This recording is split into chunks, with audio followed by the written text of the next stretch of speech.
3월 12일 살아계신 하나님의 말씀 누가복음 13장 6절부터 9절 말씀 가지고 열매 맺지 못하는 나무의 결말이라는 제 말씀 드립니다. 하나님께서 우리에게 믿음을 주신 목적은 단지 교회에 남아서 교인이 되라는 그게 아니라 열매 맺는 삶을 살게 하시기 위함입니다. 오늘 본문의 무화과나무는 포도원에 심겨져 있었는데 주인이 살펴 갖고 오는 곳이니까 하나님께서 특별한 은혜와 사랑으로 돌보시는 그런 자리라는 뜻입니다. 그런데도 열매가 없으니까 그것은 기대를 저버린 상태에 있다는 말입니다. 우리들의 신앙은 어떻습니까? 세월이 가도 맨날 제자리 신앙에 대해서 우리 주님께서 질책하신 거예요. 우리들이 처음 예수를 그리스도로 영접하고 믿음 생활을 시작할 때는 참으로 뜨거운 마음이 있었어요. 기도의 응답이 임하고 성경 말씀을 읽으면서 마음이 뜨거워지고 하나님 뜻대로 살겠다는 그런 열정이 있었잖아요. 그러나 시간이 지나면서 신앙은 점점 습관적인 그런 형식적으로 변하고 태만해지고 주에 대한 사랑이 식어지게 됩니다. 주님께서는 이것을 이미 아시고 경고를 하셨어요. 마가복음 4장 18절 이하에 또 어떤 이는 가시떨기에 뿌려진 자니 이들은 말씀을 듣지만 세상의 염려와 재물의 유혹과 여러 가지 욕심이 들어와 말씀을 막아 결실하지 못하게 된다라고 말씀하고 있습니다. 오늘 본문의 무화과 나무가 그 경우입니다. 누가복음 13장 6절로 이하에 비유로 말씀하시되 한 사람이 포도원에 무화과 나무를 심고 결실의 계절이 되어 와서 그 열매를 구했더니 없더라. 주인은 내리 3년을 와서 열매를 구하되 얻지 못하니 찍어 버리라. 어찌 땅만 버리게 하겠냐고 말씀합니다.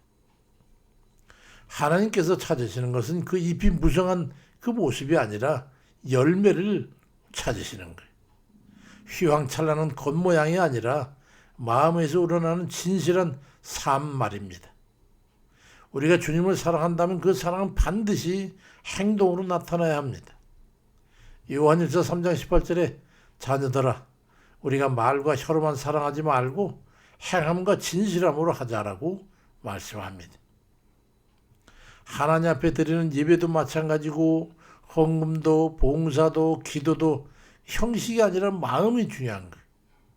하나님께서는 우리 형식보다 마음을 보십니다. 사무엘상 16장 7절에 사람은 외모를 보지만 여호와께서는 중심을 보신다라고 말씀합니다. 하나님께서 기도를 들으시는 것도 그 사람의 속내가 진실한 것인가를 보고 들어주실 만한 인격처일 때 그 기도를 들으시는 거예요. 귀한 생애의 삶을 우리가 허락받았으니까 주님의 계획에 따라서 천국에 들어갈 만한 열매들로 우리가 성장해 나가야 합니다. 하나님께서 우리에게 생명을 주신 것은 단지 세월을 그냥 허송세월 보내라는 그런 뜻이 아니에요. 하나님의 뜻을 이루며 살게 하려는 목적이 있습니다. 신앙의 궁극적인 목표는 하나님의 뜻을 따라 변화된 삶을 살아가는 것입니다.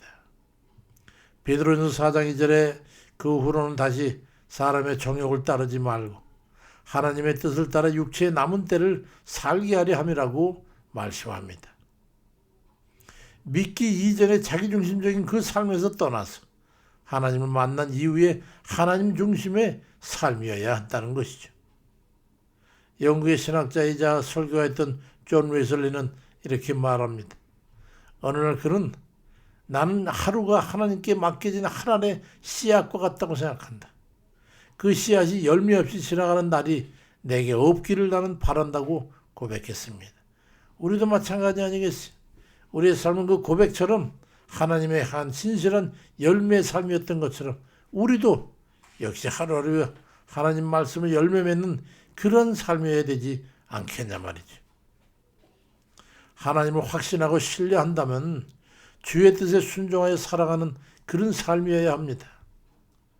하나님을 진정으로 믿는 사람은 그 믿음이 삶의 선택과 방향을 바꾸게 됩니다. 하나님을 신뢰한다면 우리는 자연스럽게 하나님의 뜻을 따르는 삶을 살게 됩니다.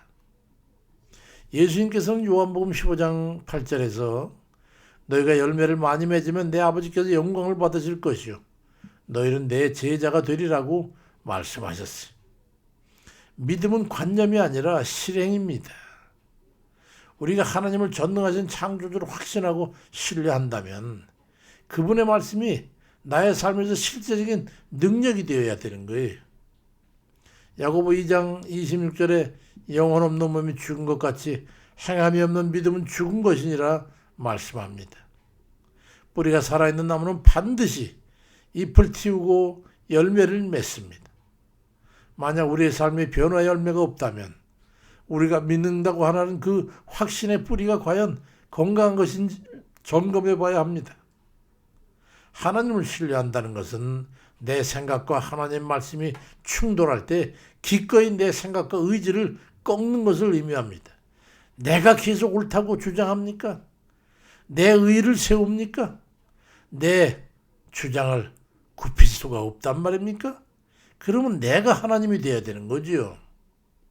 누가복음 13장 8절 9절에 종이 주인에게 주인이여 금랑 그대로 두소서 내가 두루 파고 거름을 주리니 내년에 만일 열매가 열면 좋거니와 그렇지 않으면 찍어버리소서 그렇게 간청하는 장면을 보십시오.